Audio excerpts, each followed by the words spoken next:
Nous voulons revenir sur le livre « À quand l'Afrique » du professeur Joseph Kizerbo, publié en 2003-2004 aux éditions de l'Aube, notamment concernant la thématique de la mondialisation.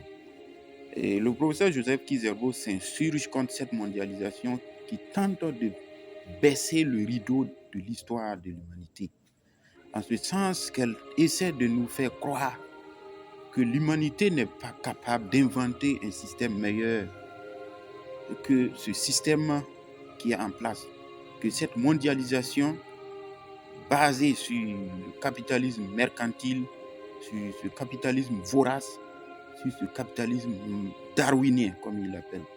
Alors, donc, il nous faut ne pas se laisser berner par cet argument qui tente de nous faire croire que nous ne pouvons pas inventer meilleur que ce système. Alors, dans le livre « À quand l'Afrique », Joseph Kizerbo souligne également la nécessité pour nos États, pour le continent africain, de bâtir une fédération, un État fédéral.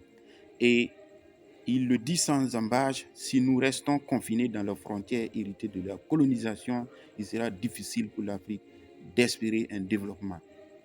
Et il note également que l'éducation est vraiment un élément clé et que l'éducation dans sa forme actuelle en Afrique est une éducation anti-développement. Donc il est impératif que nous refondons notre système éducatif afin d'y intégrer nos valeurs, le sens que nous donnons au développement. Alors, puisque pour Joseph Kizerbo, le développement, c'est un passage de soi vers soi-même à un niveau supérieur.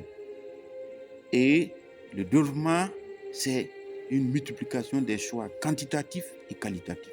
Et dans ce sens, il est impossible de faire du copier-coller en termes de développement, puisque c'est un passage de soi vers soi-même. C'est-à-dire basé sur nous-mêmes, sur nos valeurs, sur notre culture, sur le sens que nous donnons au développement.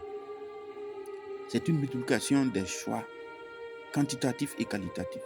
Et qui dit choix, dit ce que nous voulons pour nous-mêmes. Donc, le développement ne saurait être un copier-coller.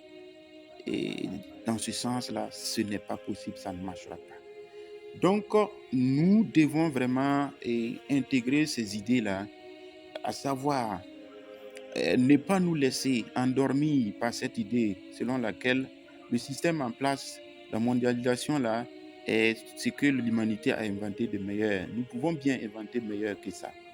En plus de ça, il faut se rendre compte de la nécessité pour l'Afrique d'aller vers une fédération. Et nous devons également refonder notre système éducatif pour avoir un système propice à notre développement, au développement de notre continent. C'est en ce sens que nous pourrons nous en sortir.